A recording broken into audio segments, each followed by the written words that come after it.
So si Maria dili inahan sa Dios. Usbon ko, unsa may ibot ipasabot, nag-anak si Maria og Dios, ang Dios nagsugod ni atong 4 BC. Sa diyang gianak ni Maria si Kristo, dito nagsugod ang Dios. Remember, wa pa mataw si Maria, diha na ang Dios. So ang gianak ni Maria, dili ang Dios. Ang gianak ni Maria, si Kristo sa pagkatao niya. Pero ang pagka-Diyos ni Kristo, wala niyang gianak, kay wala pa siya diha sa panahon nga si Kristo na anak. When in fact si Kristo, gikan sa kanhing panahon, gikan sa walay katapusan. So ang gianak ni Maria, ang pagkatao, ug ang pagkatao ni Kristo, dili pa gyud si Maria ang naglalang niya na ang Espiritu Santo. So, angay magunato na siya hisgutan. Kaya nga ni magod. Sometimes, unaware ang mga tao nga gi-elevate si Maria sa usa ka kahimtang nga dili iya. Basta sulpot, bisag unsa na lang tawag ini nga dili tama nga argumento, ilahag yung sudlon, kay para ilahag yung ilimod ang pagtuo sa Santa Iglesia Katolika Apostolika Romana, particularly kini nga pagtuon nato nga ang mahal nga Birheng Maria inahan sa Dios. And makita nato kang Mr. Bacalares nga sa iyahang gipresent nga mga argumento o sa iyahang mga pamulong, ato ang masabtan nga siya mismo wa kasabot sa iyang magipangsulti, kay dili man siya ka-distinguish unsay kalainan sa kinaiya og persona, unsay tawag ining kalainan sa kining Kristo, unya pagkahuman kining matuod nga Dios ug matuod nga tao. Nya, kung imong tan-awon ang iyahang or imong sabton ang iyahang argumento or ang iyahang gipresent nga pagnigar sa pagtuo sa simbahan Katoliko, mahulog si Mr. Bacalares na commit og erehiya nga gitudlo ni Nestorius. Kung sibot pasabot ni ana nga nahulog nga ang Kristo duha ka bug persona, na persona sa pagkatao, persona sa pagka-Dios. So ang iyahang gianak katulang persona sa pagkatao, pero dili pwedeng ianak ang persona sa pagka-Dios. Nahulog nga ang Kristo duha ka persona. And dili man na may gitudlo sa balang kasulatan, kay ang Kristo usa ra man ka persona. Unya kana nga person nga Kristo nga ato ang gituuhan, matuod na nga Dios ug matuod na nga tao. Kita mga Katoliko manggod, bisag di pa na mabasa letra por letra sa balaang kasulatan o sa usa ka libro, basta asulong as gitudlo na sa simbahan na gitukod ni Kristo nga maong haligig patukuran sa tanan kamaturan, dili na problema sa atoa, atuan nang dawaton ug atuan nang iprofess. So karon, unsa magitama nga panudlo sa simbahan Katoliko concerning mahitungod sa mahal nga Birheng Maria? Una, ang mahal nga Birheng Maria pinili sa Dios. So sa iyahang gitawag og pagkapili, dili siya pareha sa ubang mga tao nga ordinaryo lang. Kung dili ang mahal nga Birheng Maria gipili sa Ginoong Dios nganuman kay gusto niya nga kining maong bayhana mamahimong inahan sa iyang anak. And according sa gitawag og anghel sa St. Luke chapter 1 verse 32, kining bataa anak sa labing halangdon nga Dios.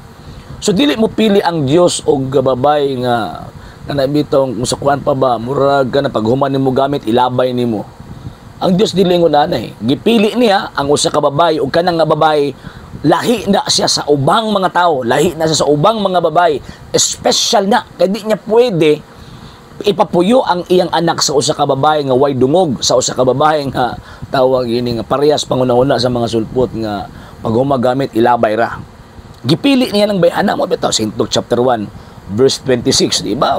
Kung makita nato ba nga ang Dios gud mismo nagapunting, ang Dios gud mismo kanabitaw ang iyang tumog tinguha ba kinahanglan makuha ang oo sa mahal nga birhen. Mo nagipagtuang jud ang anghel ni pagkahuman naapay praising nga gihimo ang anghel, Ave gratia plena. And ang word nga Ave, mga sir ug mga ma'am, ginalitok lang na para sa usa ka persona, para sa usa ka tawo nga naay harianong kadungganan.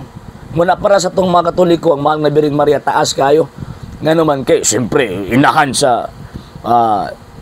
sa anak sa labing halangdon nga Dios, di na basta-basta.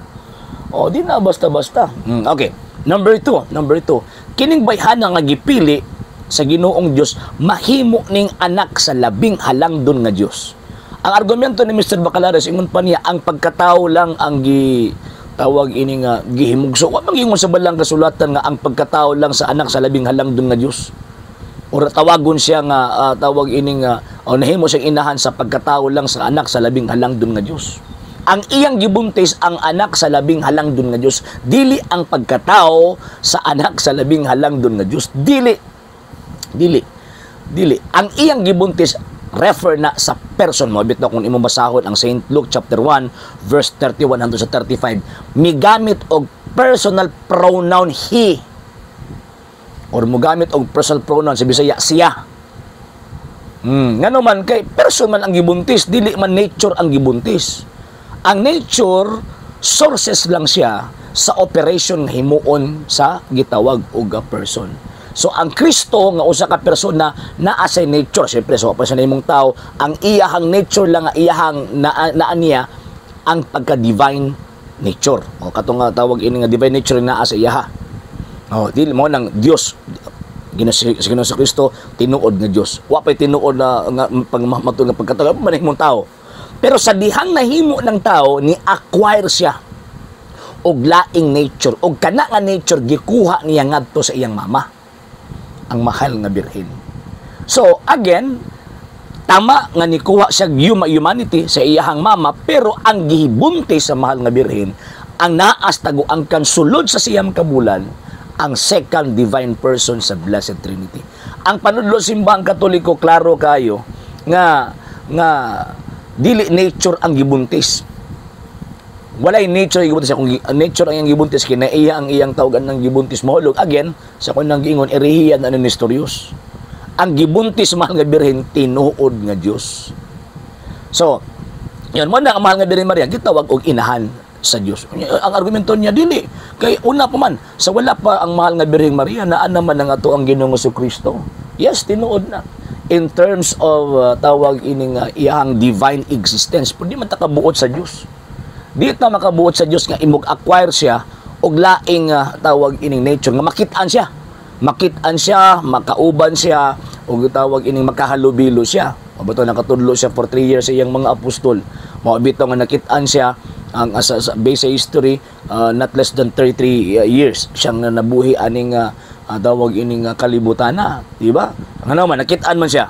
So buti pasabot kining maong gitawag og Kristo, tungod sa iyang inahan nakita, tungod sa iyang inahan gihimugso ning maong gitawag og Kristo. So kining Kristong gihimugso tinuod din nga Dios. And ang Biblia mismo nisultiana, di ba? Isaiah chapter 9 verse 9 verse 6. St. John chapter 1 verse 1 and 14. In the beginning was the Word, and the Word was with God, and the Word was God. Di ba? And the Word was made flesh and dwelt among us. Ug ang pulong na himong tao. Kana nga pulong kinsa man as Kristo, person. Di ba? So, may tabo nga kumingon ta nga sana kanang dili ihimugso ang pagka-Dios. Tinuod man nga dili ihimugso ang pagka-Dios kay ang pagka-Dios dili man person. Nature man siya, sources lang sa operation sa action nga himuon sa person. Di man gud makasabot si Mr. Bacalares ani. Siya kasabutan na bisan gani siya nag-explain siya, naglisod siya unsaon niya pag-explain. In terms of the existence, wa pa nahimugso ang Kristo, laan ang Kristo. Pero tungod kay mabuhat sa Dios ang tanan, kining Kristo nga existido na before pa ang mahal nga Birheng Maria, misubmit siya sa kabubuton siyang amahan, misubmit siya dito sa taguangkan sa usa ka babae. O niya, wala iyang pagka-divine person dito. Sa dihang gibuntis mahal nga Birhen, ang Kristo, wala ang iyang pagka-divine person, nagpabilin ang iyang pagka-divine person, apan nag-acquire siya og laing nature. So katong gianak sa mahal nga Birhen, tinuod to nga Dios. Dili pagka Dios ang gianak ha.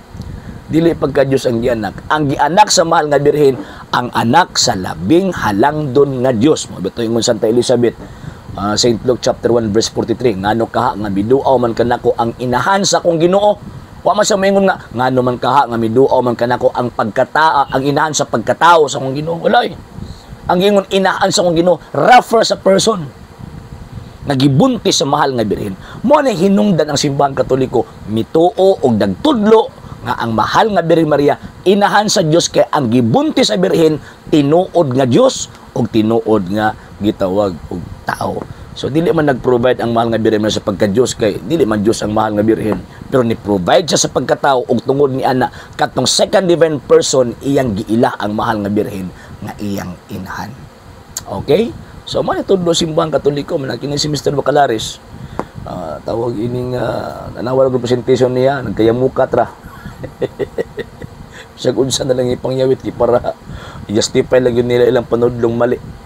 So mo na mga sir ug mga ma'am, tama Katoliko, tungod sa itong pagtuo nga si Kristo matuod nga Dios nga nahimong tao, mo na ang mahal nga Birhen Maria atong gituuhan nga inahan sa Dios, kanang word nga Dios diha dili na refer sa nature kundi refer na sa person nga iyang gibuntis, iyang gisabak sulod sa siyam ka bulan. Okay?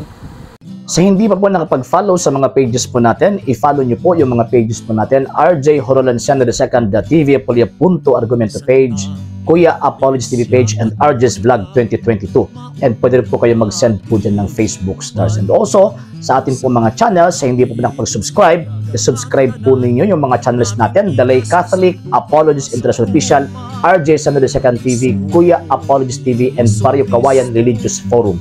And pwede rin po kayo mag-send po dyan ng super sticker, super chats, and super thanks. And maraming salamat po sa mga kapatid ko mga Katoliko na always pong tumutulong sa programa po natin.